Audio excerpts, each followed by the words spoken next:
here we go. Guys, oh my gosh, something hilarious happened today with RFK Jr.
Got a last try, huh? Name's Moreno. Wow, the name is Moreno. I got to cut the introduction. That was way too long. I'm so sorry. But geez, there's 40 people here already. That's super exciting. I'm sure most of you guys are here for Larry. So let me go ahead and bring him here. Larry, how are you? How are you, sir? I am good. I'm good. And I'm I so have a happy problem, that you're though. here with us. I have a problem. Okay, tell My me. problem is you put your disclaimer that you are not an expert, Yes. blah, blah. I am an expert, damn it. Do as I say. See, that's my difference. I am. Do as I say, all of you. That's it. I'm Very good. true. Yes. Yes. Very true. You are the expert, and I love Oh, I like that. I love having you here, and I love getting your kind of insight because you've been in this space for so long, and you've kind of seen you just know more than me, right? You know more than me. You could answer so many of my questions. I'm not and saying I that. love it. Here's what I will say. Let me be clear. I don't know Okay. more than other people. That isn't true. I know Okay. more about this space, right? I want to be clear. It's a niche, right? So Sure. in this space, yes, that's true. Because I've been in the independent candidates. I've been independent world active since about 2014, kind of in since 2012. So Exactly. most people who come into this space, they come in for a short part and then they leave. That's why most people, because it's terrible. This is a terrible space to be in. So I'm one of the last people who holds out.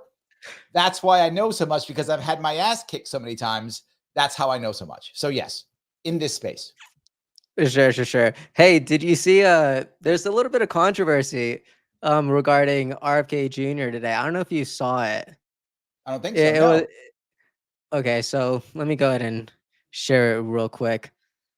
Let me see if I could figure out how to do this. I've never shared a screen with two people before, so I really hope it's gonna work out okay. Let's see. Let's try. Perfect. That looks good to me.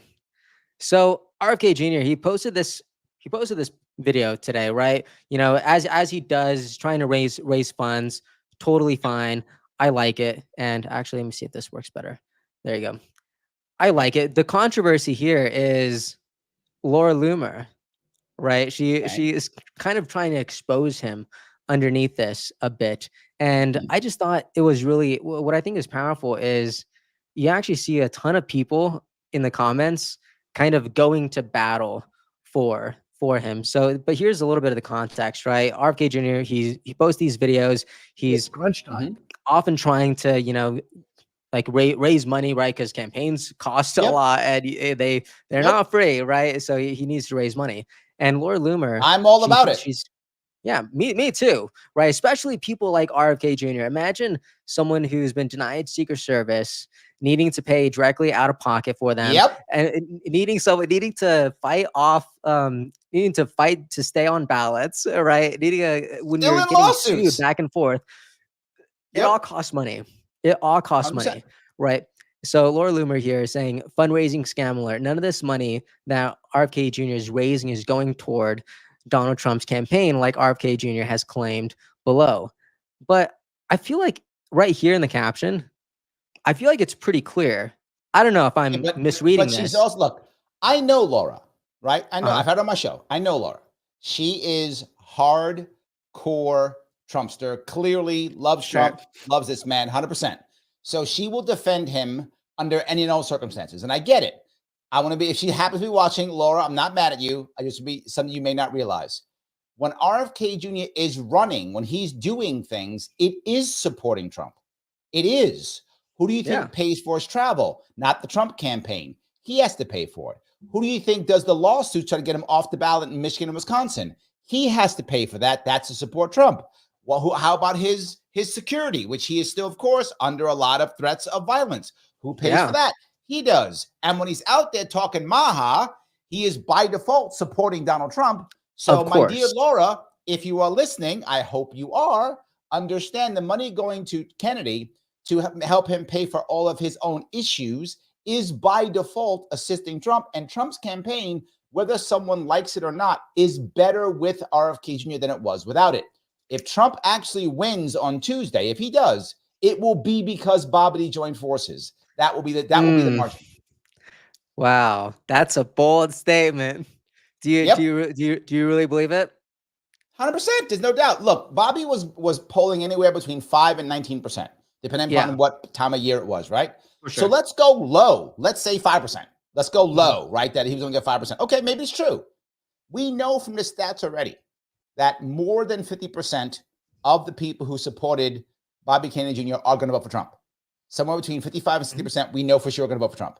So that means 3% are going to vote for Trump. The other 2% are going to either not show up, vote for somebody else. Some will vote for Harris, but not many. We know not many will, but a small percentage will go for Harris. Yeah, not many. But not many, but small percent will. Yeah. Others will go to anyone. They'll go to Chase Oliver. They'll go to many of them will actually go to Jill Stein because they were anti-war. So many will go to Jill Stein, but they'll go someplace else. Oh yes, Jill Stein has got the anti-war vote. She's raised $3 million for sure. Let me go to the last piece if I could, which means that at least 2.5% bump will be because of Bobby Kennedy Jr. And that's enough to win. That's why I say that. Okay. I completely agree with you. I really do. You know, we covered this a couple, I believe it was like 2 weeks ago when what is it? Like American Values 2024, they put up this graph kind of talking about where the Canada is moving and if it's enough. And I completely agree with that. I really do. Speaking of Joe Stein though, did you see that a former leader of the KKK actually endorsed Joe? Yes. Did you see that? Yeah, I did. Yes. I don't get mad at those things though, because they often do that to attack. Right? Exactly. They often do it to attack. The issue is, do you absorb it or not? Right? And she did not. Jill Stein did not go, yes, I love it. She was like, no, thank you. Right? The difference is exactly. Dick Cheney endorsed Harris and she was like, thank you. Come on tour with me. Big difference. So weird. Yes. A lot of people want to endorse, let them endorse, happy to take any endorsement. But I'm not going to sit here and be like, I love that guy. Come with me. You know what I'm saying? No, that's a mistake. I just think it's so funny how these endorsements are kind of playing out, right? Like you really have the Taylor Swifts, you have the J-Los, and then you have people the David like Dukes. Exactly. Yes, you got them all. And it's just so ridiculous. But oh my gosh, did you see that Buzz Aldrin recently endorsed President Trump? Oh, I didn't know that. Buzz Aldrin. Wow. Yeah, that was huge. Look, I am telling you right now, this is a tight election. Let me bring that up. There's no doubt it's a tight election. However, right now the momentum is definitely on Trump. Trump has momentum, that's for sure. And he does. People really want to vote for a winner. And I think that matters. Like there are people who just go, who's going to win? I vote for that guy. There's enough people who just do that. And I think it's going to get him a couple points. I do. You know what I recently saw on a story? There was this one like YouTuber. It was actually his wife. It was this YouTuber's wife who posted on her story, and she was asking, not who are you voting for, but who do you think is going to win? Yes. Right. And those are different questions. Yes. Those are really different questions. What are your thoughts? What are your thoughts on that question? I completely agree. And people often don't understand and mix them up. I did it on my X page a couple of days ago. Okay. Who do you think is going to win the election? And like 7% said Jill Stein. Come on. Come on, right? Come on. You're clouding. Look, yeah. I mean, look, is it possible that she might win Michigan? Maybe. Okay, that's a stretch, but maybe like there's a parallel universe where that happens, right? Like I get that, but there is no parallel universe where she wins the election. Like that doesn't happen, Sure. right? That's not a thing. That's not a thing. But yeah, Okay. the problem is they want their guy or gal to win. Look, in 2016, I was a surrogate for Gary Johnson. Did I want him to win? 100% I wanted him to win. Did I think he was going to win? No. What I thought he was going to do, which I was disappointed, I thought he'd get 5%. I did believe that. He only got 3. Okay. But I thought Gary Johnson would get 5%. To me, that was a win. So if you would have asked me, is Gary Johnson going to make a bunch of impact? I'd have said, yes, he's going to get 5%. Oh my God, it's going to change the world. I did believe that. Exactly. But I would have never said, oh no, he's the next president. Guaranteed. I would have never said that. Sure. Yeah, really interesting. And Yes. it reminds me of what happened in the 1990 election, right? Because according to exit polls, they were saying that Ross Perot could have won. You mean 92? Right? Oh yes, exactly. Sorry. They were saying that he could have won if people actually voted, but a lot of people didn't think that he could win, so they didn't. And I just think it's interesting how there's a disconnection between who people vote for and who they think could actually win, because it's almost like we resort to this default mode. It's like, I'm not going to vote for the candidate that I really want, right? But I'm going to vote for the candidate that I think is going to win. And you were telling me about that too, because just in case some people don't know, but Larry Sharpe, he ran for governor in New York as a Libertarian. There we go. Yes. Sure. And you said something very similar in the interview that we had, if you wanted to talk on that. You mean the idea of the contingent election piece for Kennedy? You mean that part? No, the part where if people would have simply voted out of hope instead of fear, then you would have had a stronger shot, right? I'll cover both parts. I think both are important. I'll cover mine in 2018 and then RFK here this year. In 2018, one of the things that hurt me is people thought, well, Larry, you can't win, right? So that means I can't vote for you. And I was like, no, things happen when you vote for me, right? The Democrat is going to win. In my case, right? In New York State, the Democrat was going to win. Cuomo was going to win. There was no way around that. The question is, do you make impact by voting for me? Do you make sure I get the 5, 10, 15% that means all of a sudden now we become real? Increases the chance of us having third parties in the future? Do you make impact by voting for me? And they could not get around, but Larry, you can't win. Like the idea of making impact, but you can't win. I said, but the Republican can't win either. And that was the biggest problem. They couldn't believe that. In fact, when I was in court in 2022, one of the judges said that to me. The judge was like, well, these are for candidates. The ballot access law said to keep candidates off the ballot who can't win. The judge said that. That's how terrible New York State judges are. And I said, well, the Republican can't win. Why is he on the ballot? Don't bother that. That's how it works in New York City. New York City, half the Democrats run unopposed because no one else can win. So Democrats run unopposed. They keep everyone else off the ballot. That's how it works. And so, yes, that part drove me crazy. And then, of course, the Republican lost in 2018 and 2022. And I expressed that you only have one option. Either let the Democrat win unopposed or allow a third party to grow. Those are your two choices. And they pick every year, let Democrat win. And that's the sad part. Sure. But let me now go to RFK Jr. if I can. With RFK Jr., please. I was the one who was talking very early on. Talk about contingent election. Early on. Exactly. Focus. You're the first person to election. Yes. I said, because again, I've been in this world before. The only way an independent candidate has any chance of winning the election is through contingent election. They're never going to get 270. That's not a thing. That's a fantasy. And every independent candidate goes, oh, we're going to win 270. No, you're not. You're not. How do I know that? Imagine for a second, Adam, that all of a sudden the Democrats saw they were about to lose New York State to an independent. Yeah. What would happen? They would put $1 billion into New York State. I'm not even exaggerating. They would. For sure. Barack Obama and Michelle Obama, would move to New York State. They're going to stop you. They would arrest you. They would find a reason to put you in jail. I'm not joking. You're never going to win New York State. Yes, you're not. And if you're a Republican, I mean, you're not going to win Texas. I mean, if you're independent, you're not going to win Texas. Not going to happen. They will find a way to use lawfare against you. you're finished. You have no chance. The only way of winning is contingent election. Now, there's an exception to that rule. If you say contingent election and people, to your point, believe, oh my God, he could win. Now they start voting for you because you have a pathway to victory.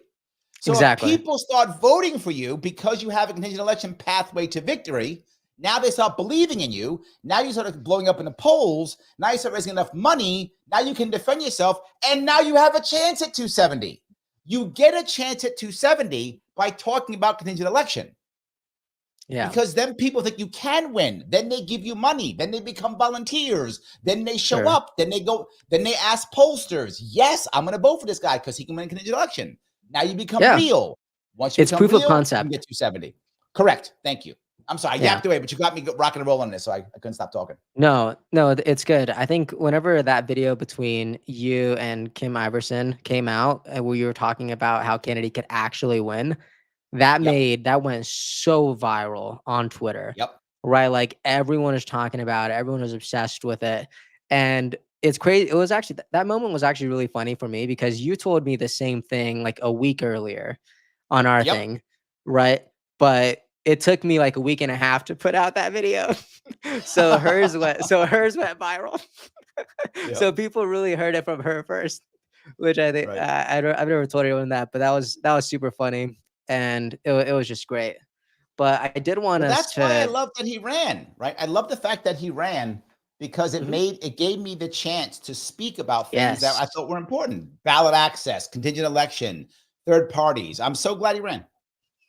No, and even in our interview, you're telling us how like he's punching a hole.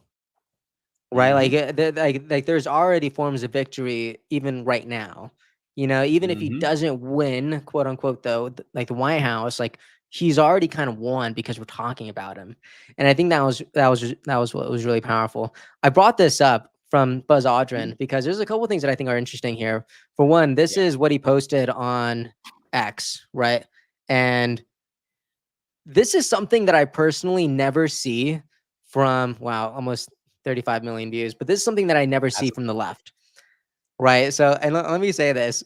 Whenever someone endorses Kamala Harris, you actually never really see any profound reasons. You never see an essay. You never see some letters saying, this is why I'm voting like for like this particular way. This is why I'm voting for Kamala Harris. No, like it's all really because of women's productive rights. That's the only thing I've been seeing. It's just that, and that's enough. Or I've been seeing like people like Ben Stiller saying, I'm voting for Kamala Harris because I love my wife and I love my daughter and this and that. Right? Like that's like the only thing. But it's so interesting how whenever someone like Buzz Aldrin comes out and pushes his support behind President Trump, it's never without any sort of deep, profound context. Right, like he's look at all this. I should have this linked up in the video. Do you know why? Do you get why? It's because the people without it would cancel him. It's because the stakes are so high. He's doing this for an important reason. Okay, because America hasn't done shit since the moon landing. Fair. That's the reason. I don't mean to be shitting on us, but I think I have to. The only thing we did is make the internet. And that wasn't made by the government. That was started by the government, but it was made by the private sector, right? Started by the government, made by the private sector. The government hasn't done anything in fucking 50 years, right? We don't solve problems. We don't fix anything. We go, we put a man in the moon. Now we can't do this. Yes, we can't do a damn thing. We haven't won a war since World War II, right? We don't win wars. We've been failing for decades. And he knows that. And finally, he sees somebody who's put together a team that might actually do something. Wait a minute, we might do something? I would like us to go do something. That will be amazing. Let's go do something. That's his number one reason. He didn't say those words, but that's what he said. What he actually said, I brought Elon Musk. That's what he said. Sure. That's an perspective. Yeah, I actually had this other, there was this other person. I don't know if you're familiar with Jake Paul, but let me see if I could bring that up too. Because Jake Paul recently, he threw his endorsement behind President Trump. And anyone who really like knows Jake Paul, like they know it's like kind of course, it's kind of obvious. But I love how it's the same idea, right? Like instead of just telling you he's voting for Trump, he needs to show you in a 19-minute video, right? And it's just that's I don't know if insane. I can listen to Jake Paul for 19 minutes. No, and maybe I don't know rightfully if I can do so. it. But honestly, all of these reasons are so good. Look at all these graphs. Like this guy brought receipts, and I He just think did. it's so. I just think it's so sad that we've allowed a culture that criticizes really only the endorsements that go towards the Republican Party, or maybe this is only specific to Trump, right? Because people have labeled him dangerous or like a Nazi or all these things. Now he's dangerous, right? And now if you support him, he's dangerous. That's the lie. That's the narrative. So whenever people actually have to throw their endorsement, they have to do so in a 19-minute video instead of just saying, "Hey guys, go vote for Trump. I think he's great." Yep. Which is what you see on the left all the time. 100%. The people who vote for Kamala don't really do so in any sort of deep or profound, meaningful way. It's always just like, she's a joy candidate. Things are happy. Don't you want the division to end? It's like, I don't know. What do you think about that? How do you see it? I think you're right, and I think Trump is different. I agree, and Trump is different because he has been labeled the bad guy. He's the bad guy. And to be forward, Democrats don't want. The Democratic elites. Let me divvy those up. Sure. Democratic elites do not want him to go away at all. They don't even mind if he wins. I'm not even joking. Because as long as Trump exists, they don't have to have any answers to any questions. They don't have to have any policies, nothing. They can just go, orange man bad, vote for us. That's all they have to do. Now, the average Democrat actually hates Trump. Yeah. The average Democrat does. Absolutely hates Trump. And that's what's sowing the division. Actually, I don't know if that's what's sowing the division more than it's the media feeding it. Yeah, because I do think it's a kind of a top to bottom sort of thing. Of course, but if Trump, as long as Trump stays in the world somehow, right? I was joking. I said if Trump all of a sudden had like kidney problems during the summer, you just seen like 12 Democrats run out. Take mine, don't die. Take mine. I don't want to have policies. I want to make sure I stay in charge. Here, take my kidney, don't die. That would have happened because they just want to make sure he stays around. He's the best boogeyman they've ever had, and hands down, he is the best boogeyman they've ever had. So yes, he allows everyone to this. I see it here when I talk to people.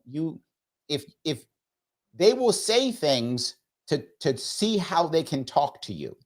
Sure. Like I'll meet someone new and they'll say, so yeah, what do you think about this election, man?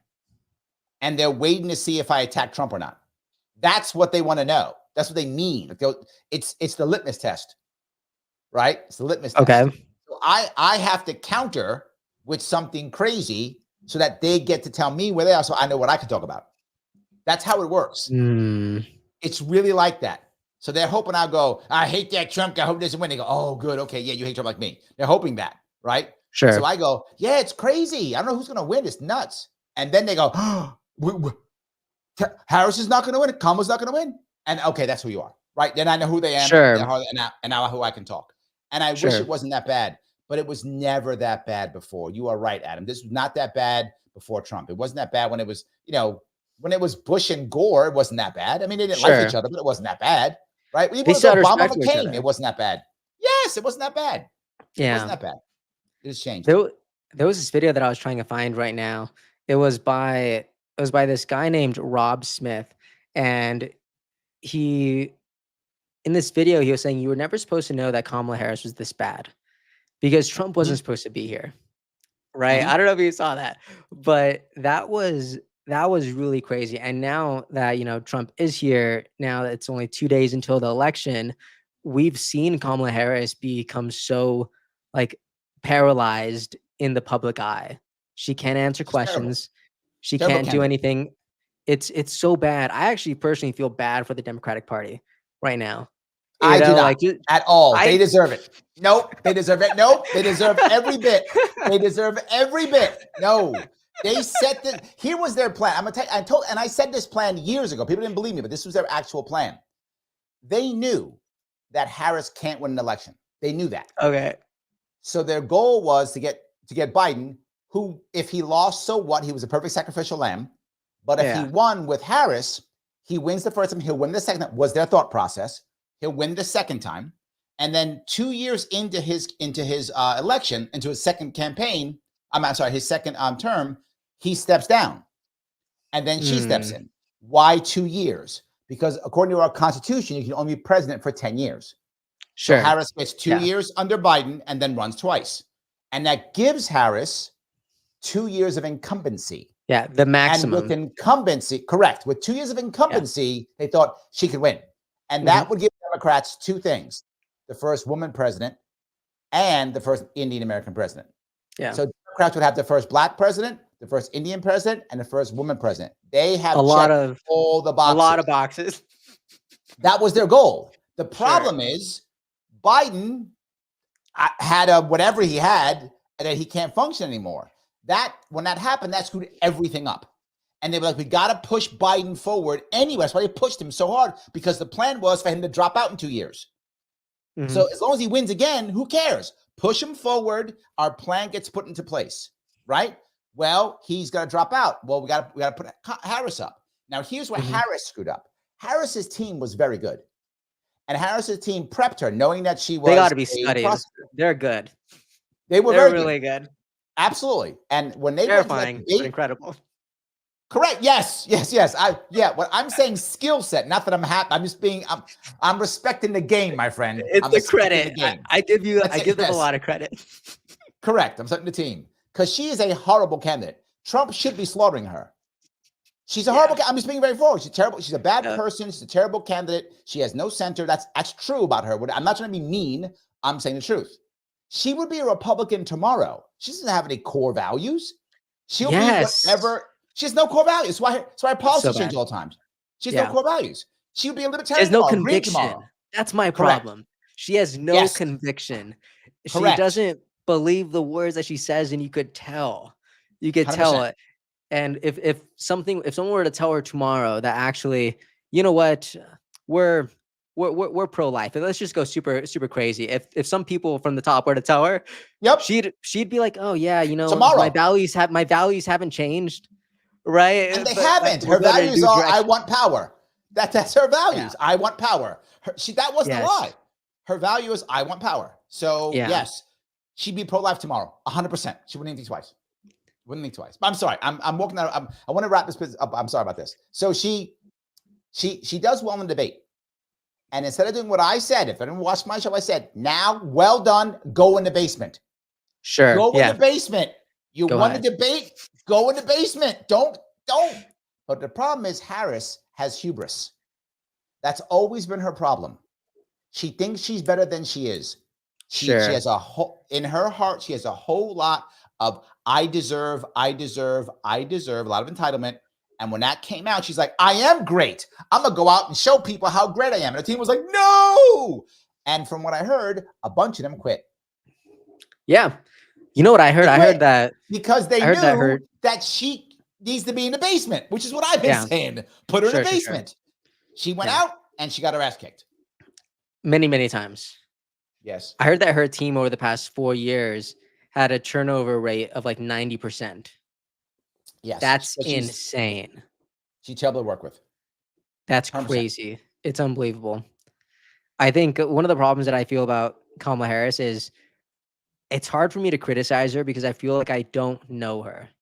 And the problem with me not knowing her is because because the thing is, whenever I see her in interviews, right, I feel like I'm not seeing her. I feel like I'm seeing what was being fed, what was given on her as Rolodex. Like, I don't actually feel like I know her as a person. I love that Joe Rogan, whenever Trump was telling him about Kamala Harris, like, oh, she'd be so bad. She wouldn't make it to the second hour, all this and that, which is probably true. But Rogan says, no, I actually think I could talk to her because I don't want to interview her. I just want to talk to her. A lot of respect for Rogan, and I do think he has that gift. Yes. But the problem with Kamala Harris is I don't think the people around her are allowing her to actually be known, like her true self. So whenever why would you want to know her? Well, the thing is, at least with Trump, we know him. I think we So know him. We know where he stands. We know his values. We know why he believes what he believes, even whenever he's imperfect, even whenever when he misses the mark, even whenever he is saying something that's profoundly true, like with Liz Cheney. The media spins it around, and now Liz is the victim. You know, like he is Yes, so absolutely. imperfect. He is so imperfect, but at least we know him, right? No, We no, I'm know with him you. because he is fighting. And Kamala Harris, I don't know her. And I think that's just terrifying. Even some voters are saying the same thing. After the Yes. debate, they were saying, like, I thought she won, but I still feel like I don't know her. Same thing with even like a post interviews, right? Like on MSNBC, a lot of undecided voters are saying the same exact thing. They were like, I feel like she didn't answer the questions. I don't really know where she stands. And it's just confusing. And that's a problem. Yes, which is why I was saying, and again, her team didn't listen to me. I gave them valuable advice publicly. I Sure. said, Yeah. keep her out of the spotlight for like 3 days. I'm not joking, like 3 days. Yeah. Have your entire team bring back all the guys who quit and you fired. Tell them you're sorry. Bring them all back because they're talented and say you're sorry. Double their salaries. Give them some extra cash and Sure. say, do me a favor. Spend the next 4 days watching every single Joe Rogan interview of every single Oh, yeah. politician he's ever been on, get ideas what he's going to ask her, and prep her with like 10, maybe 10, 30-second to 3-minute stories that she can Sure. say, that she can memorize, Yes. and then put her on Rogan. Now, she'll make Mhm. mistakes, and she'll, of course, but if you got Yeah. like, say, you got 3 or 4 or 5 solid sound bites on Rogan, Oh, that makes it. You're good. That was the answer. you're And they made. Just play it do on TV. 100%. And you CNN would play it every 5 minutes. CNN would play that Yeah. every 5 minutes. So would MSNBC. See, she's 1,000%. with Rogan, and she screwed that up. Her not going on Rogan. If she loses this election, that's her fault for not going on Rogan. I agree. I was saying this a couple days ago, and people were saying, "No, why do you want her to go on Rogan? She's gonna like it's helping her." And I'm like, I don't agree, but I do think people deserve to hear her, right? And I saw this video today. It was so iconic. This was so iconic that Joe Rogan even posted the same exact clip where he's with John Fetterman, and the caption here is, "This video is exactly why Kamala Harris refused to face Joe Rogan." Have you seen this? Mm-mm. All right, so they're talking about immigration, and I think it's so. Mhm. If you want me to pause it, just let me know. But it's so good. Go ahead. First Democrats saying, hey, though, we need a secure border. It's a significant issue. And if I thought there was any kinds of issues, and I've been very vigilant throughout, I've been actively involved in those kinds of things. And I've never witnessed those kinds of a thing. What do you mean by issues? Like what kind of issues you're talking about? You're talking about people letting people in order to get votes? Well, it's not. There's not that level kinds. I don't think there's that level kinds of organization. But there is an organization that's moving these people to swing states. There's a significant number of these people that are illegal immigrants that have made their way to swing states. And then there's been calls for amnesty. There's been calls for allowing these people to have a pathway to citizenship and allow them to vote. The fear that a lot of people have is that this is a coordinated effort to take these people that you're allowing to come into the country, then you're providing them with all sorts of services like food stamps and housing and setting them up, and then providing a pathway to amnesty. And then you would have voters that would be significantly voting towards the Democrats because they're the people that enabled them to come into the country in the first place and provided them with those services. This is a big fear that people have, and that you're rigging this system and that this will turn all these states into essentially locked blue like California is. Well, it's what immigration is always going to be a tough issue in our nation. I had as a professor in grad. Yeah, so you can see clearly that like this is where John really This is starts not to. fair, though. This is not No, fair. why? This is not fair. The dude Tell had a me. stroke. The dude already had that anesthesia thing. I forgot what it's called. You have when you have trouble Sure. putting your words together. Sure. I don't know why the hell he went on. This was a terrible idea to go on now. Go I on think when you're what's- running for yeah. office. Going on now. You know they should have put on, which they won't, which you've noticed, who went away? Gavin Newsom. Now, Yeah, Gavin Newsom is he's a been quiet. terrible governor. He's a terrible governor, but he's an Very amazing popular, though. candidate. Yes, because he's a great Very candidate. popular. He is a very good candidate. The skill on this guy is amazing. It's Look, crazy. terrible governor. I Good would talker. never want him as my Good hair. governor. I would never vote for him. But great hair, good-looking guy. The guy can go back. He fights on Hannity. I mean, that guy is ready to go. If you want, you throw that guy. If I'm a Democrat, I throw that guy at Rogan. Yeah, of I don't- course. Oh my God! I don't know what throw happened a here. Fetterman at Rogan. What are you I thinking? think he went in after JD Vance. It was weird. Yeah, but that was terrible. I would have thrown Newsom at him. Newsom at least can fight. I mean, looks good. The guy knows he doesn't Yeah, go of course. up. He Yeah. can, and he spins anything. He just spun that into, Of course. well, no, we're making workers to keep the Republicans happy or something. He would have spun that into something amazing because he's a great spin artist. Of course. And even whenever he doesn't, he's really funny. I don't know if you saw him Yes. on the what is it called? I think it's called like it's not the All In podcast. It's called Podcast Save America. Pod Saves America. I think that's Oh the yeah, name of the Positive podcast. America, yes. Exactly. And Gavin Newsom went on it and they were like, so what do you think about how democratic the process of getting Kamala Harris was? And he was like, no. We had a very, very democratic process. Of course. And he Yes. was just laughing. So he would know he knows where the party is flawed, but he's still 100%. at work. And he just I think owns it. Newsom, believe it or not, I think Newsom could have beaten Trump. There's a chance for him to beat Trump if he had run.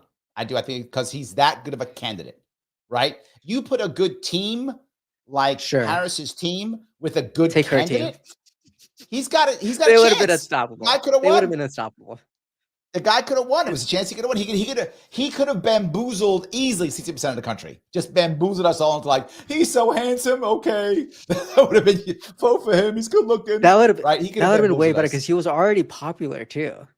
Like he Yes. already Absolutely. had it. Like the leap from Kamala Harris being so incredibly profoundly unpopular to her actually having a chance is kind of crazy. And the Yes. fact that this happened in Yes. like a week is absolutely bonkers. I think it needs to Yes. be studied, right? People need to look into how easily we're manipulated and brainwashed. There's a lot of things that we need to Yes. people need to do a deep dive on Kamala Harris's campaign, point blank. But Well, but yeah, there's one thing she to look at was now. great. Why is Newsom quiet now? Is he trying to distance himself? Does he think she's going to lose? Why isn't he wouldn't- on board? Yeah. Why isn't he? Why is he hugging her, arm around her? Look, my woman right here. Look at this. We're gonna Yeah. win. He's I don't think I've quiet. seen any of that. Makes me He's think been quiet, he thinks he's too. gonna lose. Yes, he's savvy. been Look, quiet. again, I want to be very clear. I do not like the man. He's terrible. I'm just Sure. saying he's not stupid. The man is smart. Yeah. He's No, not stupid. he's good. He's not stupid. I wouldn't say No. good. No, that's the word I would not use. But smart, I would use. He is smart. Yes. No, he is smart. And I think we got to give him credit for that. Absolutely. I remember looking into what was it? I think it was the person who killed I think it was JFK. The person who killed JFK who's imprisoned. No, it might be the person who killed RFK, who was imprisoned in California. RFK. Sirhan, Exactly. Sirhan. Yeah. Exactly. And I was reading the paper that I believe Gavin Newsom published on like the San Francisco Chronicles, or maybe it was like the Los Angeles Times. And he was talking about why he denied him like probation and why he's going to spend the rest of his life in jail. And whenever I was reading that, I was like, oh man, this guy's tough, right? Like I was just feeling a lot of, I was reading a lot of kind of happiness because I felt like I actually knew who this man was, right? Like all I see from him is kind of like the clips, but the fact that I feel like this guy is a patriot. This guy is searching for peace. He's trying to keep communities safe. I'm like, oh man, this is actually like he's not all bad, right? You know, like the media and its manipulation can make anyone look 100%. terrible. But Yep. you know, whenever you're reading these articles, whenever you're reading the things that he's trying to do, I even liked him in LA and San Francisco, just going into the gutters and kind of cleaning up the streets. You know, like questionable whenever you know that world leader was coming to San Francisco and they cleaned it, Right. right? Right. Not okay, right? But the fact that even him was saying like this sucks. Bureaucracy is like not working right now. The government is failing us. I'm gonna That's our go. biggest I'm gonna go issue, pick it up. right? And I think the biggest issue, and this is what most of us are talking about now, it is the bureaucracy, right? This is Yeah. why we want RFK Jr. to be in the government, so he can break the bureaucracy up. It's why we want Elon Musk in to break the Exactly. bureaucracy up. It's why we want Ron Doge. Paul in to break the bureaucracy up. That's what is killing America now is permanent government. It is the Yeah. bureaucracy, right? We have so many law, and the judges are, and the group of people who failed us more than anything are our judges. Our judges are an embarrassment. They are Why do you say terrible. that? Our judges, because they don't stop any stupid laws or regulations. They do nothing. Who's supposed to check them, right? Here's how our judges work and how they're supposed to work. How Tell they're me. supposed to work is they're a third leg of the government. They're a non-elected leg of the government. What does that mean? When the brain dead chimps in our assemblies and in our Congress make stupid laws, which they make all the time, the judges go, oh, no, that's unconstitutional. No, that's what they're supposed. That's in our Constitution. Their name is judge. That's the name of the job. They are to judge and go, no, that's a stupid law. That's made to hurt people, or that's unconstitutional. No, they swear allegiance to the Constitution. But as judges, what they do, they don't say that. What judges say is, we follow the law. Sure. That's stupid. That is dumb. The person who's supposed to follow the law is the executive branch because they are the one to enforce the laws. Judges don't do that. Judges are beholden to nobody. That's their problem. Yeah. They're beholden only to the party infrastructure because that's what gets them elected or selected. So they are now beholden only to the party. So the party makes stupid laws. Judges go, okay. That's what they do. That's why they should have stopped all these laws. Sure. They should have. The only judges who, this is why laws often get stopped in appellate. Why? Because appellate judges are very often older and aren't going anywhere anymore. So they now go, I don't care about my system anymore. So I'll look at the Constitution. I don't care. I don't have to make any party boss happy. So I do what I want now because, or they become so powerful when they get older that they have their own people around them that can protect them from the party infrastructure. Either way, they tend to become better. Supreme Court usually, not always, but usually is the best because they're not going anywhere. You can't touch them. So they don't care about the party infrastructure anymore. But as long as the lower, why do you think family court's so broken? Why do you think prisons are so broken? It's because judges accepted mandatory minimums. Mandatory minimums are blatantly unconstitutional. Not even close. They are blatantly unconstitutional. And judges went, well, they made a law. They made a law saying you're not a judge. And you went, okay. That's how insanely stupid that these guys are. So the judges have absolutely screwed us over. And when we make bureaucracies, we have this in other states. Bureaucracies in most states, when they create a rule or regulation, as long as the assembly doesn't stop it, it becomes a law. How is that a law? That's unconstitutional. It cannot be done. But what happens? Judges go, okay. That's what judges do. So the judges have failed us. Wow. And you know what? Whenever I was casting my ballot this election, I kid you not, every single judge was running unopposed. Right? Like they were going to get elected. There was nothing. There was no one else running against them. And there were like a lot of judges on my ballot. Right? And it's like, what are you going to do there? How do you fix that? No one's going to law school. No one's getting judgeships anymore. Well, no, like, it's because it's set up by the system to throw them off the ballot again. Remember, they sue each other through lawfare. That's my point. They are accountable to no one. You can't get rid of judges. When I ran for governor, one of the things I talked about was having a Yelp system for governors, for judges. That'd be so good. Because that now holds them accountable to the public. Because at one point now, the second the Yelp gets too bad on any judge, now they can be removed now. Now they can be impeached because they are clearly no longer unbiased. But there's no way of saying a judge is unbiased, and they protect themselves all day long. So if you actually go and say that judge is unbiased, they'll put you in jail. Sure, yeah. So you can't say anything. You create a Yelp system for them, and then you all then start the governor begins impeachment processes on judges throughout the entire state. When that happens, then other judges will follow.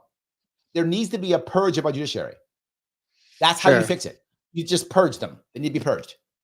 And they need to be put up in front, and the people to see them and go, wow, that guy or that gal, they're terrible. We had a judge in New York State who literally said these words. She said, the Second Amendment doesn't exist in my courtroom. Wow. So that judge, literally, and I was in the case of Dexter Taylor. She actually basically said, the Bill of Rights does not exist in my courtroom. And her punishment was nothing. You can be a judge and say the Bill of Rights does not exist in your courtroom, and the punishment is nothing. Sure.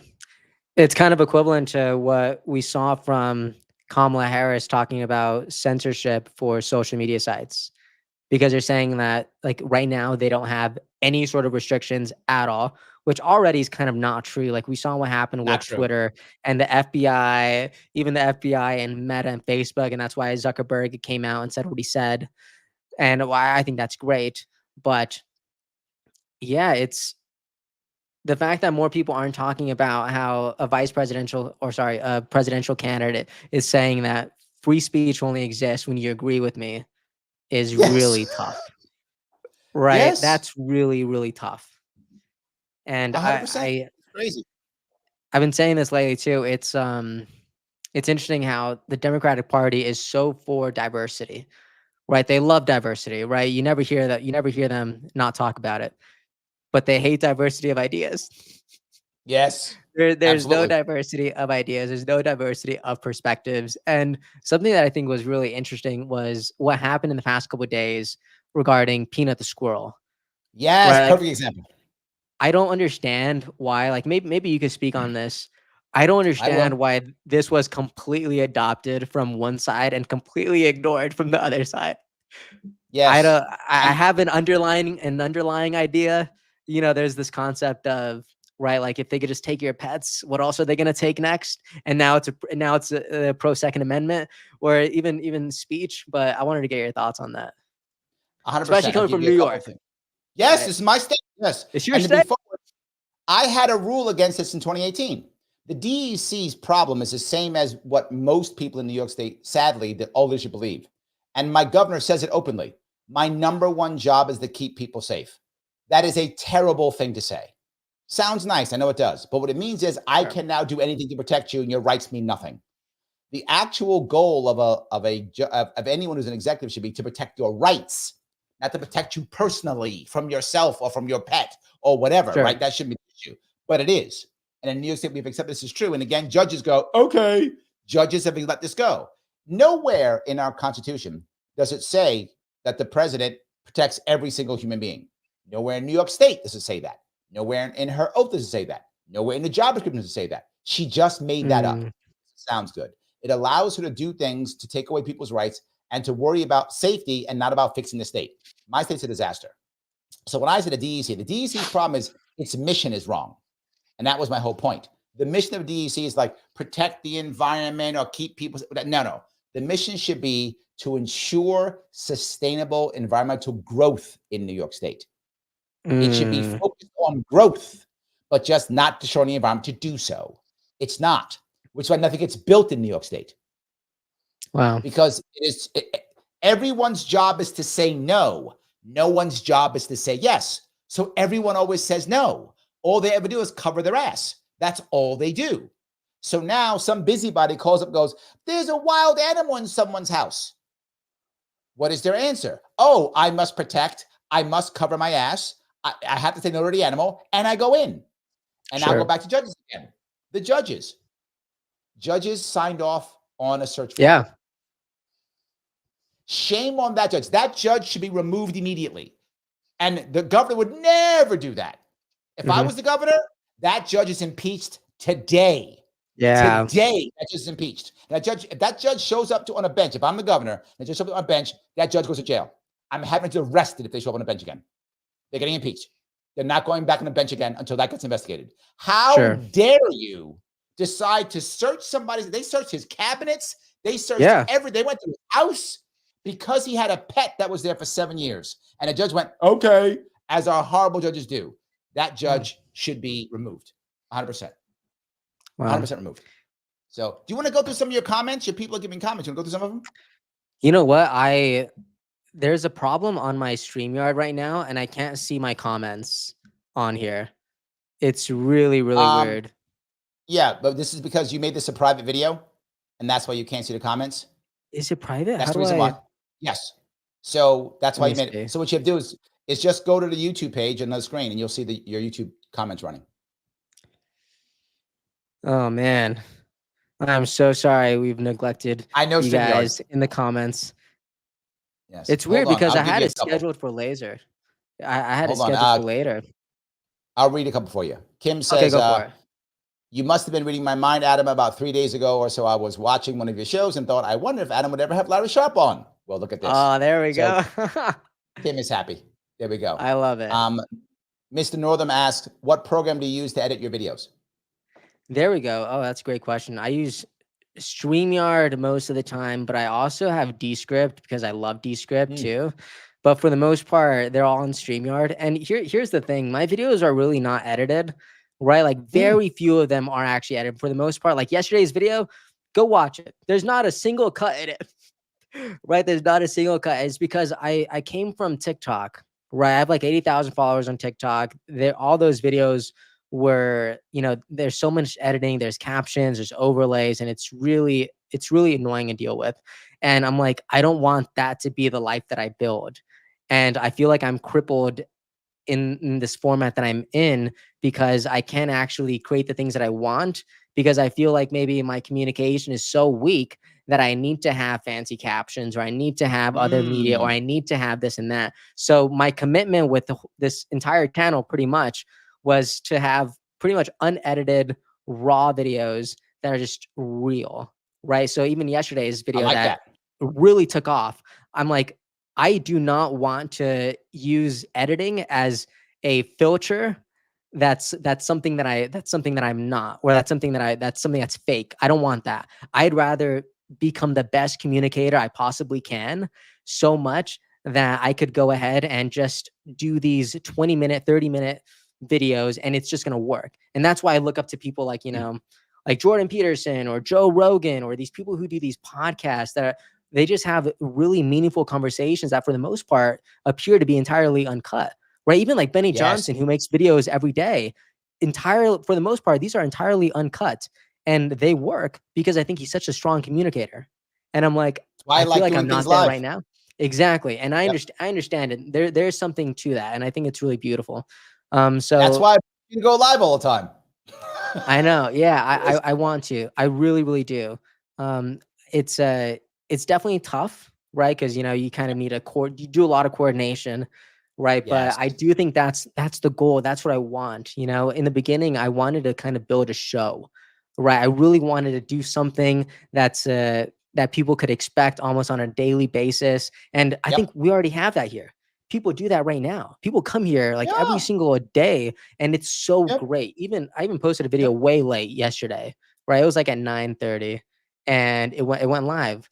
And at that point, it was so late, but I'm like, I put it in the comment. I don't think anyone saw it, but just for me, I put it in the comments. I'm like, I'm sorry that this video came out so late, but I love that I'm more committed to showing up unpolished than I am 100%. to like skipping a day, you know? So I want this relationship to just be, this is commitment. And that's why, you know, I really respect like what you do. You're all these lives, you're constantly broadcasting. You have a ton of people who are just always there. And I think it's really, really special. And I'm trying, I want to get to that point. You know, I think that's what we're going to build towards. So for the most part, these videos are in it. Yeah, go for it. All right. Joanna says, has any campaign ever solicited cabinet position nominations from the people before? Why would you want to be nominated? I'm happy to take a cabinet position in anybody's. Yes, give me. I'm happy to have one. Yes. Let's give me one. Yes. But no, I've never heard that before. Have you heard about that, Adam? I haven't, but the idea that there's unspoken promises that are made through endorsements. I don't know. I think that's what's kind of behind that question. Like, I do think that's very clear. Like, I don't think I don't think anyone would be surprised if Liz Cheney becomes like the defense secretary. That's what she's talking about. She's talking about the idea of actually soliciting from the public, like asking people, who do you think should be? That's what she's talking about.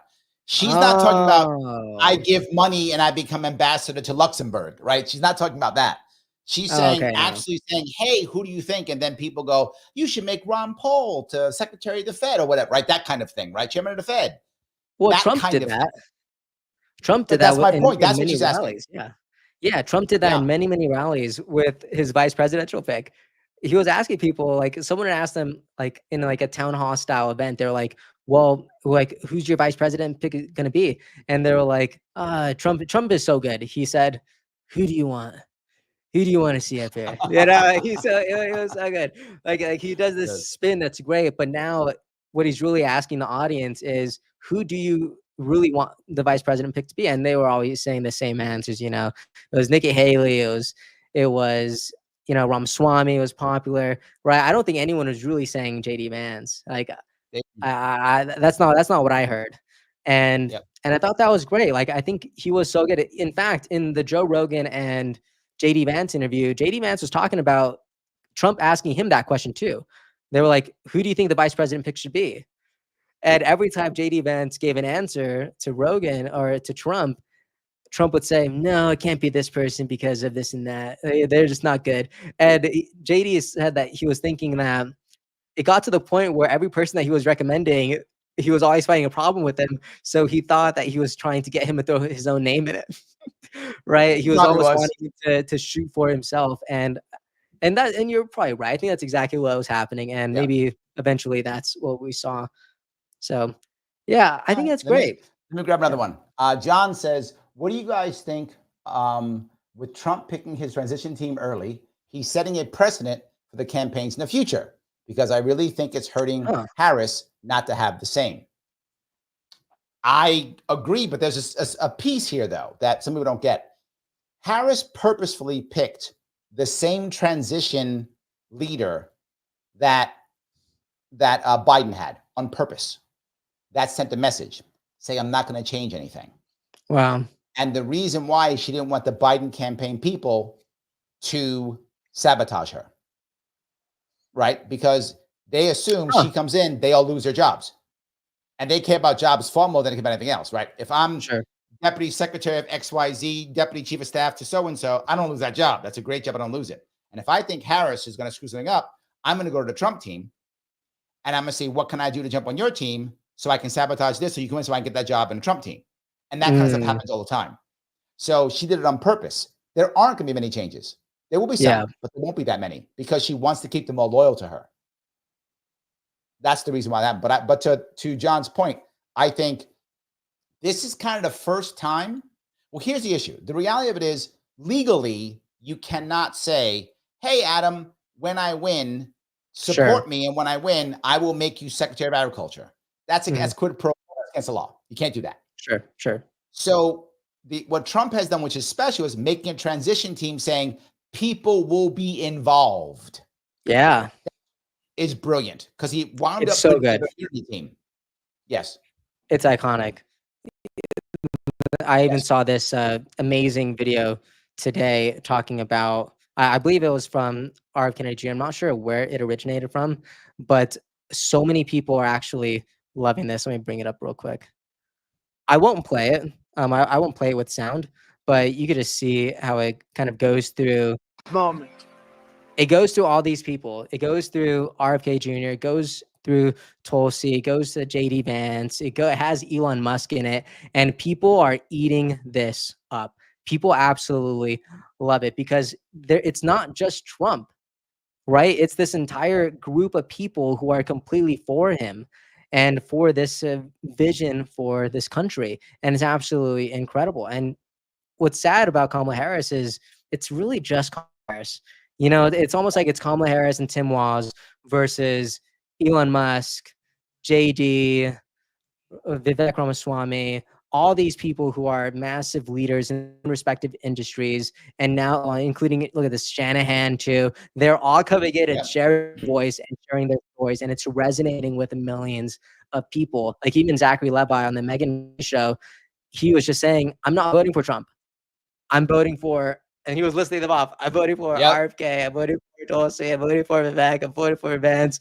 And the fact that this is becoming so normal, it's almost kind of sad that it wasn't normal before, you know, because nothing really changed. The president was always the president, and he always got to choose these people who were beneath him. And those are the people who are actually creating, you know, the change that affects. No. Hold on. There is something that's changed. Hold on. Something that really has changed.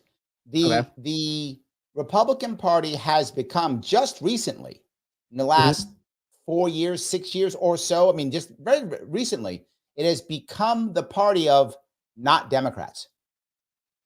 And that's the hardest part, right? Whoa. That's what it's become. Okay. It wasn't that before, right? If you go back 50 years, the working class party was the Democratic Party. That's not Yes. true anymore at all. I mean, that's Yeah. that's not even close anymore. That's what It's it the used to be. It's billionaire, been a millionaire transition. party. Now it is. Now it's big pharma, big is. ag, big tech, right? Big Fed, Big money. big everything, right? It's completely changed. The problem is the Republican Party hasn't changed yet. That's why they haven't called the party the working class yet. It isn't there yet. The policies aren't there yet. It isn't there yet. But I think it's moving towards it because it's becoming the policy of not Democrats. Now, to give Trump credit on this, that has to be done through one centralized figure. That doesn't happen any other way, right? Like if the Republican Party didn't have a Trump-like figure, iconic-like figure, it couldn't have happened. It had to be. It's the old idea that only Nixon can go to China, right? That kind of idea. You've got to have the one person and that brought one together. If the Republican Party loses this election on Tuesday, if they lose, they get their butt kicked, and he loses and it loses House and the Senate, the Republican Party is going to be in shambles. How to figure out what it is. If the Republican Party wins, now they have another challenge, and that challenge will be: can they absorb everyone into becoming an actual part of the people? They aren't at the moment. Can they become that? That will be the next challenge. Either way, to be challenging. Yeah, a thought that it always lingers on pretty much every video that I make about RFK Jr. or like Nicole Shanahan. They were always talking about them returning in like 2028. And that was an idea that I was toying with in the beginning, but now I don't really feel like it's that likely just because JD Vance has been crushing it so much and people are just absolutely loving him.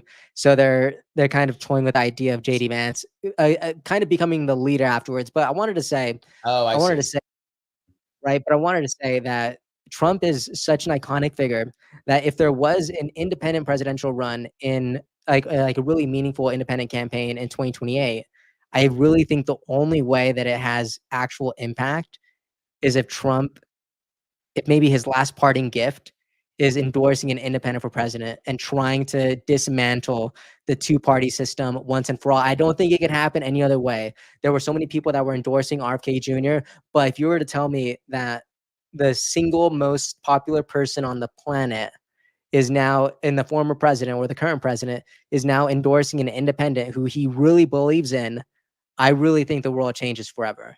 And I just really think that, I don't know if it can happen. I wouldn't put money on it at all. You know, I'm pretty sure the Republican Party, right? And just because something grand needs to happen. And I wanted to go back to your point of saying that Trump isn't a normal person, right? Yeah. It's icon status for sure. Yep. And that's why this whole concept of Kamala Harris being the underdog, even though she's outraised him, she has more money, she has more of a ground game. Yep. She has the media behind her, right? Yep. All this, even though she has all that, she's still the underdog because Trump is Trump, and that's not going to change. And because she's terrible. Like both of those things are true, right? Trump is Trump, and she is terrible. Like she's a bad candidate. Sure. So both are true. And this is what drives me crazy about the Democrats, right? And again, I'm not Democrat, but I am a political consultant. Yeah. So you've got one of now the most rebellious people running for office. And what you thought was, America's been struggling for a rebel since 2008, trying their best. We're going to put Hillary Clinton 2.0 up. They literally put the most establishment Democrat they could find up. Yeah. They were like, who's the most establishment? Harris. Let's put her up. A woman who barely won her last two elections in California. Yeah. And got destroyed in the primary. They said, you know, we need her. The idea of them, this is how just detached from society, because if you hear what they're saying, everything they say is, well, my economic policy is better because a bunch of economists said so. That was crazy. That was crazy. Nobody cares. You should support me because Dick Cheney said so. Nobody cares. All of Trump's people who are established people said he's bad. Nobody cares. The world, America does not trust its institutions anymore. It hasn't for years. And this shows how just disconnected the Democratic establishment is from the people. Democrats themselves don't even agree with this. Like the average Democratic voter doesn't agree with this, right? I always make a distinction between Democrats and the establishment. Democratic Sure. establishment is even they're disaffected from their own people. They don't get it, right? Black people don't like Democrats anymore. What has happened? Yeah. Right? Did you That's see not a the? thing. It's terrible. Did you see the opinion from Jeff Bezos on the Washington Post? No, tell me. He was so obviously the Washington Post refused to endorse Kamala Harris, kind of following in this Right. footsteps of the Los Angeles Times, and everyone went crazy on Twitter and pretty much everywhere else, and they were canceling the Washington Post subscriptions and all that. But Jeff Bezos went over here and he posted this saying, in the annual, this is how he started. In the annual public surveys about trust and reputation, journalists and the media have regularly fallen near the very bottom, often just above Congress. But in this year's Gallup poll, we have managed to fall below Congress. Our profession is now the least trusted, the least trusted of all. Something we are doing is not working. Yep. So I do think media could change, but I only think that happens if people like Jeff Bezos or other billionaires are actually kind of for this, because here's my thing. I was talking to my dad about this the other day. I was saying it's interesting how Jeff Bezos is kind of turning this around. It looks like he's kind of driving the Titanic and he sees the iceberg above it. He's like, left, like yes, I he's like iceberg. Exactly right. Yes. And I love it. And Absolutely. I think people like Mark Zuckerberg are also doing the same thing. Like that's why he published that that letter that went wild saying that the FBI colluded with our company and they were trying to take us down for misinformation. So we had to cover the laptop store. We had to do this about vaccines, everything like that. But here's a little conspiracy. Okay. Is it that Jeff Bezos is just having a change of heart? And is it that Mark Zuckerberg is having a change of heart? Or is it that these guys are collecting so much data from our phones, from our messages, from Alexa, from all these homes that are around the dinner table, and they're hearing all these conversations? And do they have a deeper understanding of what's actually coming in a couple of days? Is it that they have? Well, I don't know. Let me give you two. Tell me. Let me give you two. One, I think it could be that they just have so much data that now they think they're invincible. Could be that. Because they've got dirt in everybody. Could be they do. Right? Or it could be something even simpler. Elon Musk. If you're a billionaire, you think you're great, or you're not a billionaire. That's not how that works, right? Right? That's okay. You don't become, right? I have a big ego. True. That's why I run for office. You can't run for office if you don't have a big ego. Those two things don't work. Everyone who runs for office is a big ego. That's how it works. So they all have big egos, but they were all literally humbled by the FBI. Because people all the time say, well, it's the elite people who run everything. No, they can all go to jail. Ask Putin, ask Xi, right? They can put you in jail, right? Sure. So you can be a billionaire all day long. I'm putting you in Gitmo. You can still go away. So they all got scared. Elon Musk said, I don't care. And they went, oh, you can get away with that? I didn't know you can get away with that. Oh, okay. Well, then I'm going to be a billionaire then. I'm not going to count on the FBI then. I know I can get away with that. It could be something as simple as that. Or it could be, I got dirt on everybody. I don't know. I'm just saying. It could be simpler is what I'm saying. Okay. I hear you. That makes sense. And maybe it's because, maybe it is because of Elon Musk. Elon Musk went through the wall illustration, right? He did. He went through the hole. He punched the hole for billionaires, and he absorbed all the public scrutiny. He got canceled by most people's definitions from the mainstream. It seems like whenever SpaceX does something completely legendary, it's maybe covered on a couple and things. He's still powerful, still making money, still doing everything great. People are still buying his cars. We're still buying his cars. The whole deal. Yeah. It's crazy. SpaceX is still getting government grants. Didn't go away, right? It's still working. And they were like, oh, damn, okay. People still call him the world's richest person too. Yeah. Yes, absolutely. So let me grab a couple more comments. We got a bunch more. Can I grab some more? No. Of course. All right. Of course. Jimmy says, Larry's run is what led me to libertarianism. I heard about him as a Floridian through a YouTube video. I was like, wow, this guy makes sense. Oh, thank you, Jimmy. That's nice. Laura says, love Larry. Oh, sweet. Also, Marcia says, thank you, Adam, for having Larry on. Okay, that's nice. Nitro Viper says it should be the AC Moreno show. That's his. You know, a advice couple to you. comments have said that. I don't know if I like it. Yeah. That's what just saying. He said so. That's all. Eh, So Laura says, Larry's right. I think we've just been sleepwalking in this country and we now have real answers to real problems. So Yeah. exciting to have hope for real change. And that's the point. Thank you, Love Senate. This is what I want to bring up. Yeah, Laura's What cool. Trump actually brought up is hope for change, hmm which is what Obama brought up in 2008 that worked so well. Harris brought up freedom and joy, but no real hope for change. It didn't land. Her change and hope No. thing did not land. Am I wrong? No, you're absolutely right. It's because they know that if they continue going in the same direction, more and more people are going to continue supporting them as long as they don't screw things up because they have such a chokehold of mainstream media, right? That's the problem, right? When you have the media in your favor, it's like no Democrats, no liberals are talking about the squirrel story because mainstream media didn't tell them what to think. Right.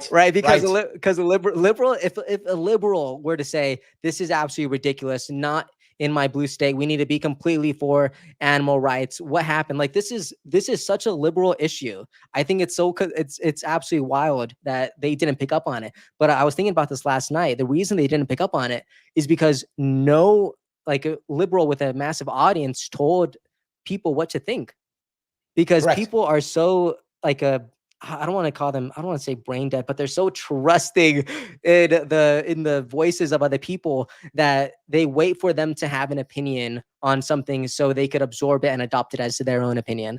Like I remember I was watching something on TikTok. I completely forgot what it was. It almost doesn't mean anything, but it was about this celebrity who apparently was getting canceled, or they were getting exposed to some small degree about something. And one of the comments said, "Oh, is this person canceled now? Question mark, question mark. Let me know." And one of the top comments there, this is what really stuck with me. One of the top comments there said, "Are you so brain dead that you need someone else to do your thinking for you? What do you mean? Like, are we collectively canceling this person now?" Yeah, we have to decide who's the bad person now. Yeah, what is that? It's like bad person now. It's like these people have a hose of cancellation. They're like, where are we pointing it? Are we pointing it to minimum? Yes. Are we Who do I pointing it to cancel minimum today? wage? Yeah, is this Exactly. Elon Musk? Right? Is it Jeff Yes. Bezos for Washington Post? Like where are we pointing it today? And it's like, no, do your own thinking, read your own articles. I wrote about this in a newsletter recently, and it's like people are so used to reading headlines, but they forget that there's an actual article below it. Why bother? I get the headline. I'm good. And it's terrible. That's the problem. Yes, Kamala Harris absolutely. is the headline. She's the headline candidate. Yes. So Marilyn says, I hope Nicole S., I assume Shanahan, runs for office in California. She's epic. It would be great if she ran for governor against Hair Gel and won. I agree with you. I think Nicole's great. I think she's done a wonderful job. I'm thoroughly She's impressed by what incredible. she's done. Yes. Of course. Completely No, agree. I love her. But, and kind of going back to this whole Trump and his relationship with the independent party, I think if Trump were to throw his support behind her, I think California is going to be tough. It's so big and it's so blue. I don't know how that's going to work.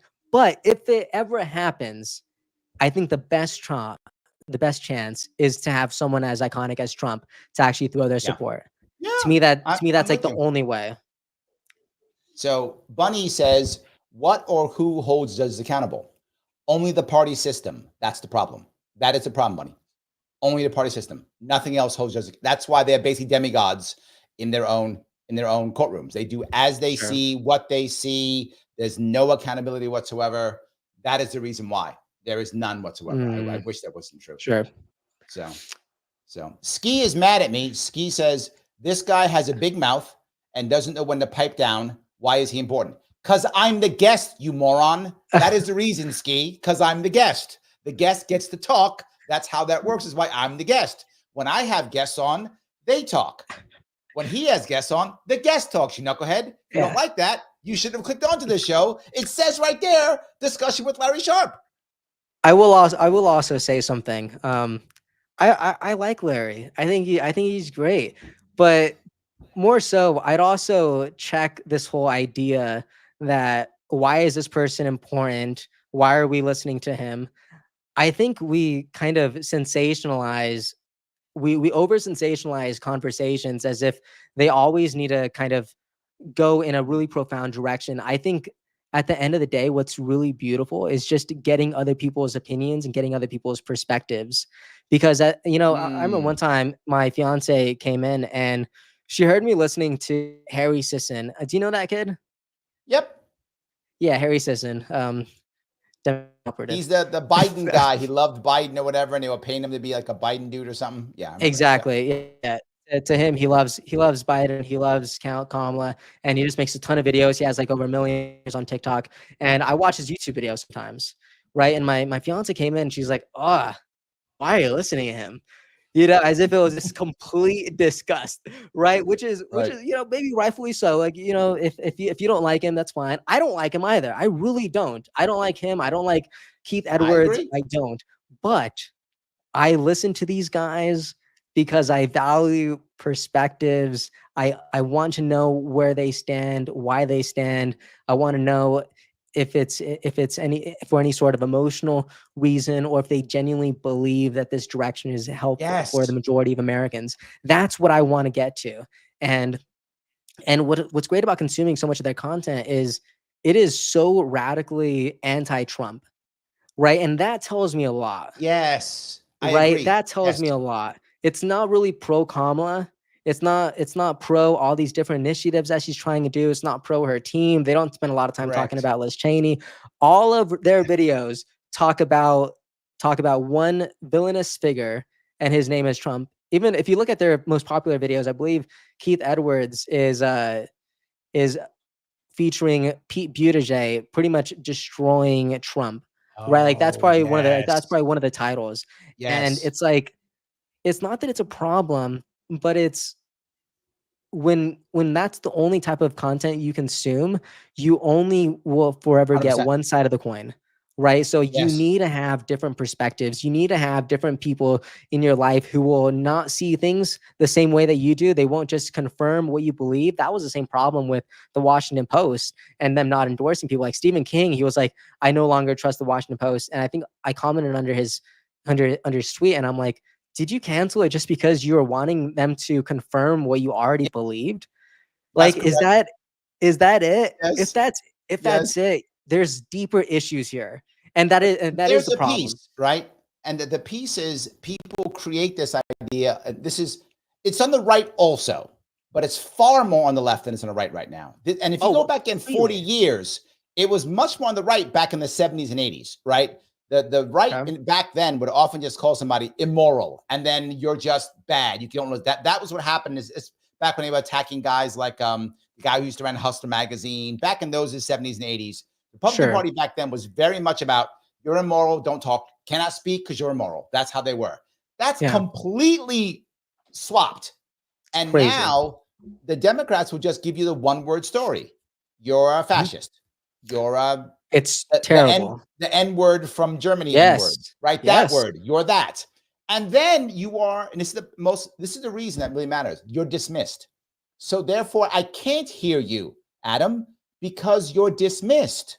So why would I even listen to whatever you have to say? You've been dismissed. And that's the issue why so many people don't like the current Democratic Party.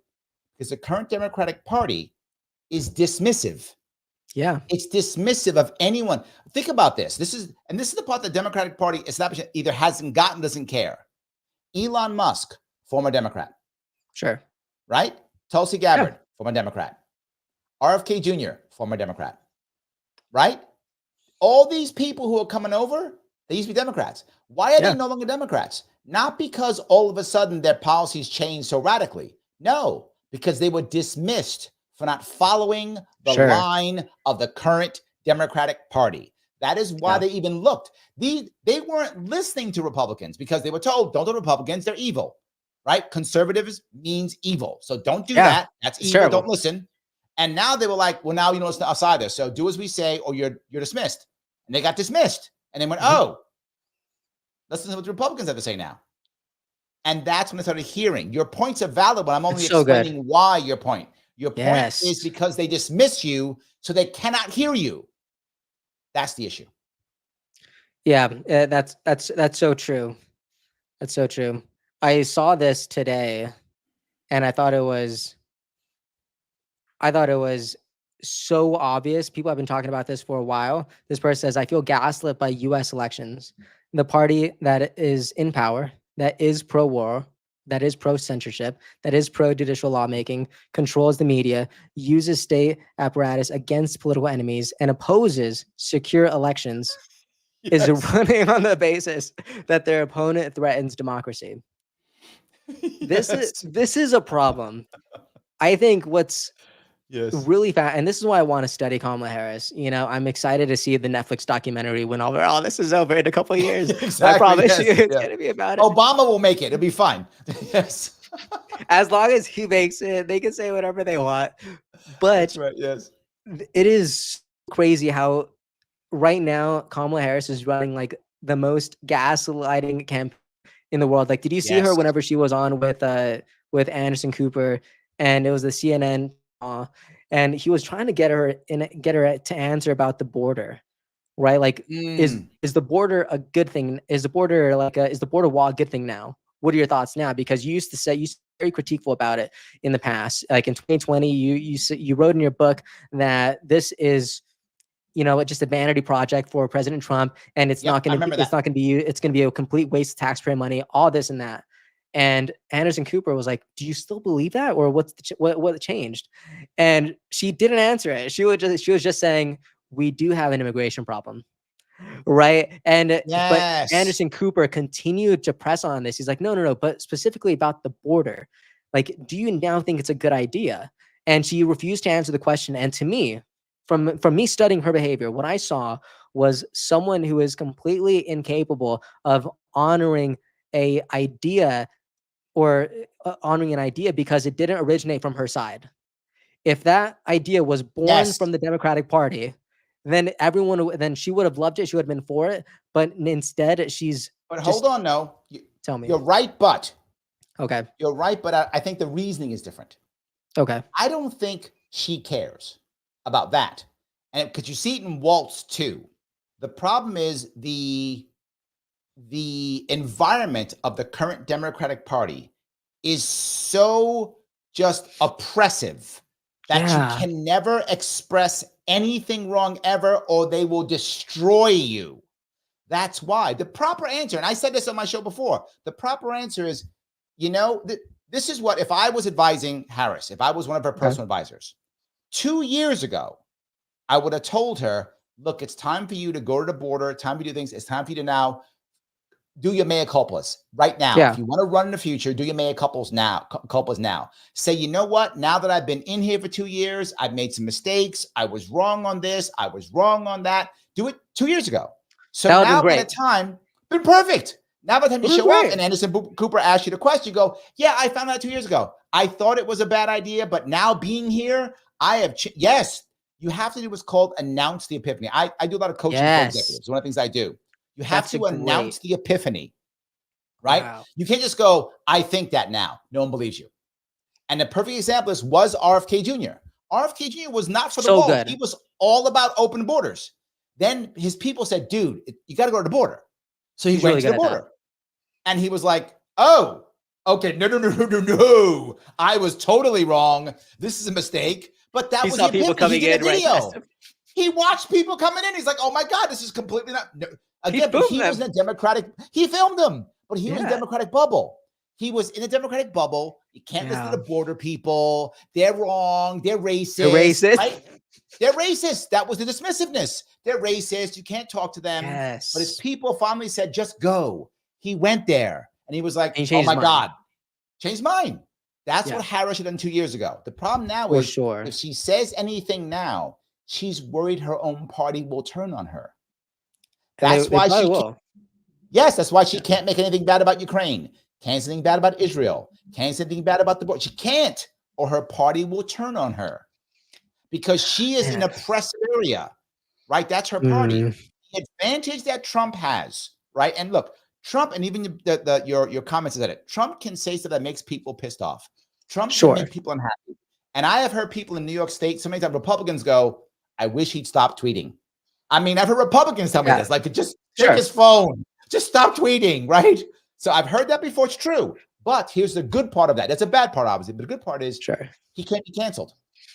No. He cannot be canceled. He is uncancelable. They tried. They tried. Does not work. He cannot be canceled. Yeah. So he will say whatever he feels, good and bad. But Yeah. at least to your point earlier, Adam, you're right. You know who he is. Exactly. That's one thing. And you know what? One of my favorite communicators in the world, his name's Ernie McManus. He actually came out with this book called The 7 Frequencies of Communication. And recently he had a podcast talking about Trump's frequency. And what I thought was really, really profound was he was saying that Trump's frequency is the commander frequency, right? He's so good at being direct and kind of leading the charge and doing this. But here's what I think you're going to love. All of these frequencies, they have shadows. And whenever you get into the shadow, it becomes the inverse. So the shadow of the commander is the dictator. And that's the problem. And that's the problem. So let's say you're the commander frequency. You're 90% of the time you are straight as an arrow. You are so solid. But you're put in 2024 and the 10% is you, the dictator.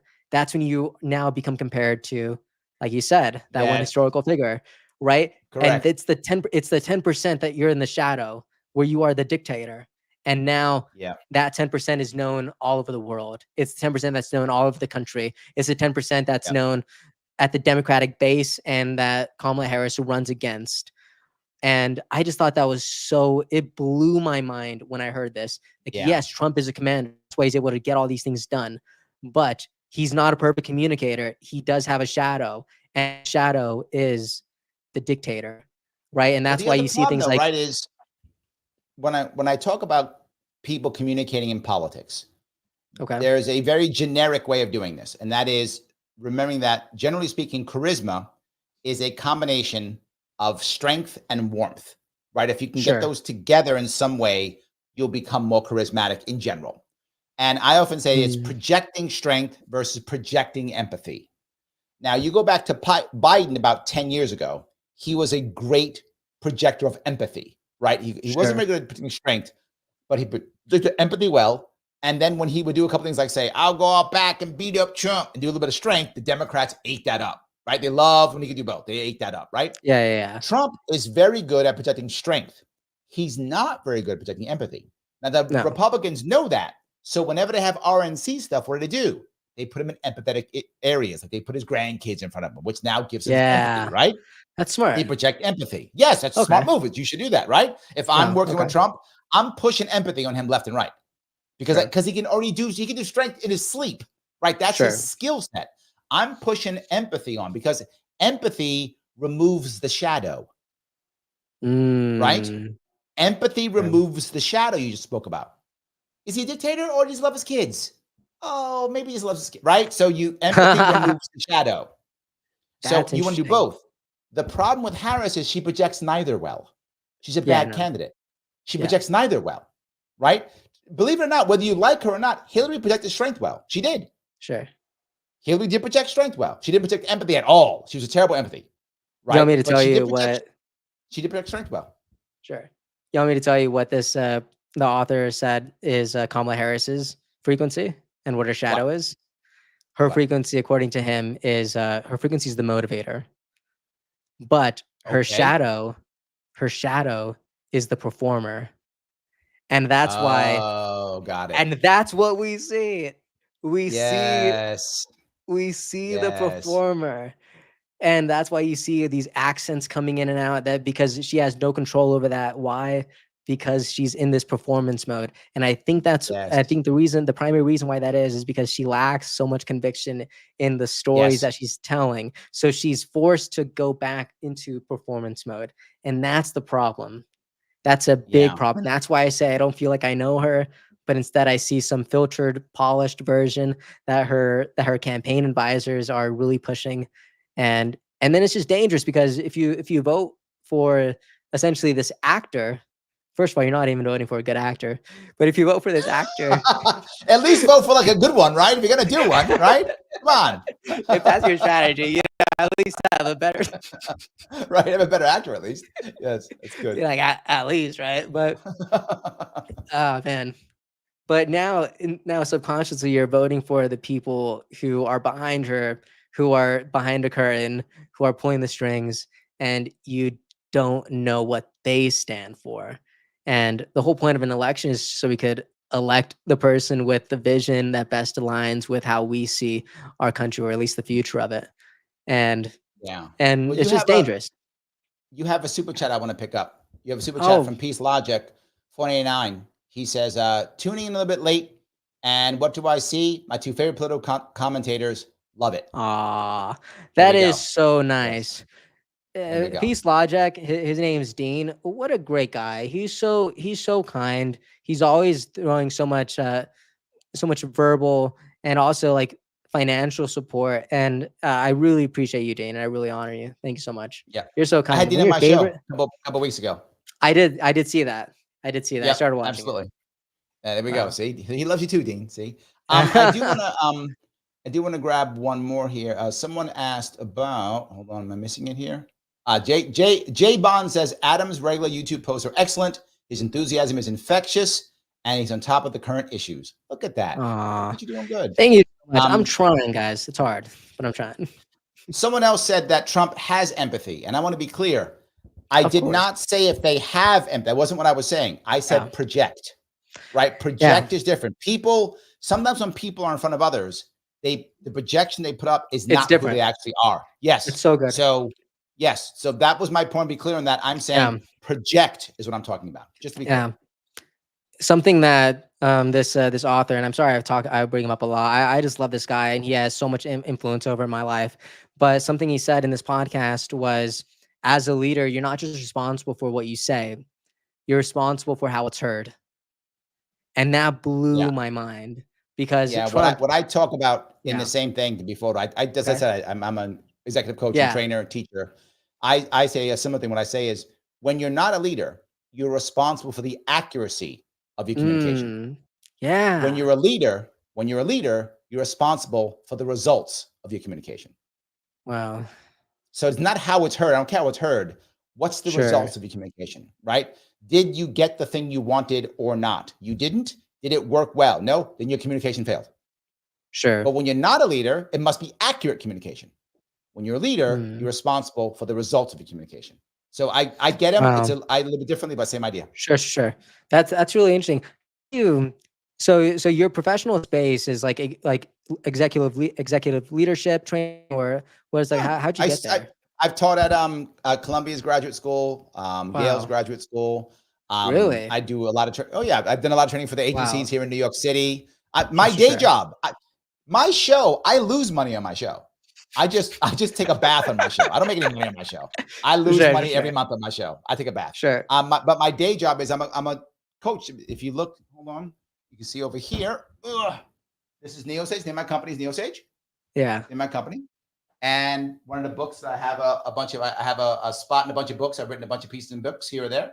Wow. So yes, my day job is I literally will train and coach and teach. That's my day job. That's how I make my money. That's so cool. Wow. So, I love that. Everyone should definitely go follow you if they haven't already. Your handle is Larry Sharpe, right? No, Larry Sharpe. Larry Sharpe everywhere. That's Perfect. it. Larry Sharpe on everything. I'm very lucky. There are very few Larry Sharpes. I'm the most popular Larry Sharpe in the country. There we go. You know what? I don't know. There was a wrestler named Larry Sharpe. From the 70s. I used to love him. His name was Pretty Boy Larry Sharpe. Okay. But he passed away in 2018. Oh, and when he wow. passed away, I became the most popular Larry Sharpe. So yes. I did want to touch on this article that I saw. It was from Nikki Haley shared this, and I thought it was really, really interesting. I actually really just want to look at the headline because I think it's just perfect. It says Trump isn't perfect, but he's the better choice. If you like his policies, but are put off by his tone or his excesses, consider the cost of the past 4 years. Kind of what we were talking about just right now, right? He's not the best communicator, but he's the better candidate. So, like, what do you think about that in this I kind of think Nikki comparison Haley between is. Trump and? I Mhm. think Nikki Haley is very savvy. She Yeah. recognizes that Trump could lose this thing, and if he does, she will be the one to try to pick up the pieces. So she needs to be just good enough to support Trump without going Okay. too far, right? So she has to say, well, he's not perfect, see? Because if he loses on Tuesday, the Republican Party will break into two groups. The neocon side, right? The old school, who's the ones who just went to become Democrats or ignored them. They love Nikki Haley. They love Sure. her. So she will be the one who will take charge in trying to reconquer the Republican Party, to not make it the party of people, but to make it the party of neocons. She will lead that charge to make that happen. And Sure. then it'll be whoever gets behind Trump. Is it going to be Vivek? Is it going to be JD Vance? Whoever that. Well, Trump said person is. he's not running again if he loses. I know, but it'll be the other person who's up to take. Sure, sure, sure. But there's still going to be an America First faction within Sure, the sure, Republican Party either way, right? Whether Trump's there or not. So who will take over that faction? For the sake of argument, I will say it's Vivek, but I don't know if that's true. So to be Vivek against Haley, trying to make that happen, and they will battle this in local races in 2025 and 2026. They will be supporting people, and if their people begin to win, that's how the party begins to grow for 2028, right? Then they'll try to get 2026 to get some Congress people. They'll start fighting at the ground level there. Now, my gut says the Haley team will not win. However, I don't know that for sure. The reason why I'm saying it is if there's a bunch of money out there waiting to get behind her, maybe. If her faction loses and you start seeing the America First, kind of group of Republican Party kind of win, you'll see neocons leave the Republican Party and become Democrats because they'll be welcome as neocons Democratic Party. So will their money. Sure. So you will watch, and you see it already. You've seen Liz Cheney basically become a Democrat. You've seen all the people who are like, what's that one? The no labels who will become Democrats, right? All the anti-Trumpers have become Democrats, but they will come back if Nikki Haley leads them back. Yeah, they will completely. They will.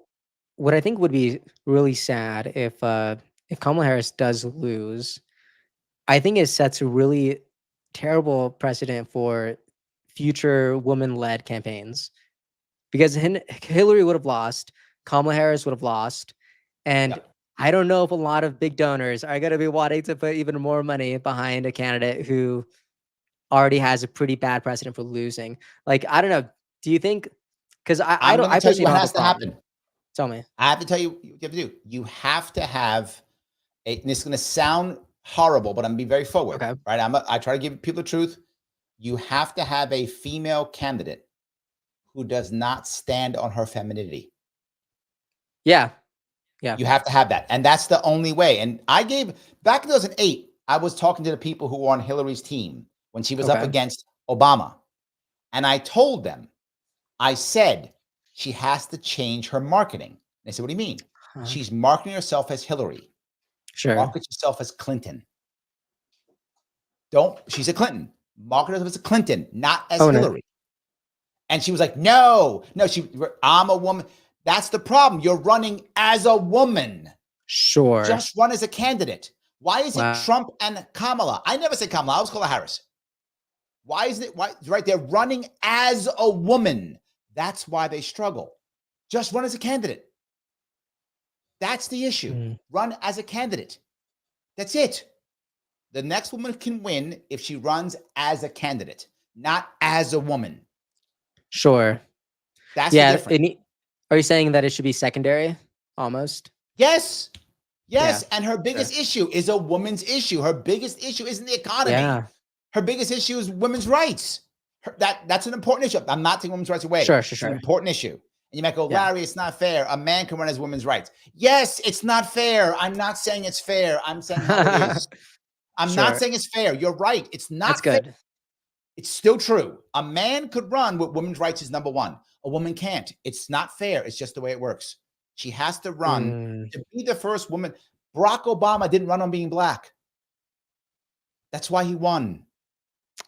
That's so good. He didn't run on being black. And he didn't need to either. Like, it was so obvious. Right? People Yes. were running that campaign for him. He was focused. He was focused on the future. He was focused on peace. Correct. Yeah, that was different. Absolutely. That So was the next woman who tries this must run as a candidate, not as a Sure. woman. When you're looking at like women candidates, let's just look ahead at 2028. I don't know. What do you think? Conversation between Nikki Haley, Shanahan, Tulsi. I don't know. What comes to your mind? I What do you think they're think? all, none of them run as women. Tulsi will run as Yeah, a I veteran. agree. I agree. Tulsi will run as a veteran. That's why I think they all work. 100%. They all work. I agree. Yes. Mhm. They all work. Yes. Shanahan Wow. will run as an activist, and Haley will run as a former governor. Haley will run as a former governor. They will not run as Wow. women. They will run as candidates, and they have a chance at winning. All three of them have a chance at winning. Yeah. Shanahan will run as an activist. Tulsi will run as a veteran, and Haley will run as a former governor. They all can That's win. so good. Wow. All of them need to study this podcast. They should. They should all need listen to study me. I this. give them good advice. They don't listen to me. I've You're been giving- through this. I've watched the giving free game. failures. Yeah. Yes, I've watched the failures. Yes, I know how. I know how to lose spot really on. well. I got that down. I got that down. That's funny. That reminds me of how was it? It was Avengers Endgame, where Thanos and Loki are meeting in the beginning, and Loki's like, let me go with you. I have experience on Earth. And he's like, if you consider losing experience. And Loki says, I consider experience. Yes, there we Right? go. Yeah. And I love that.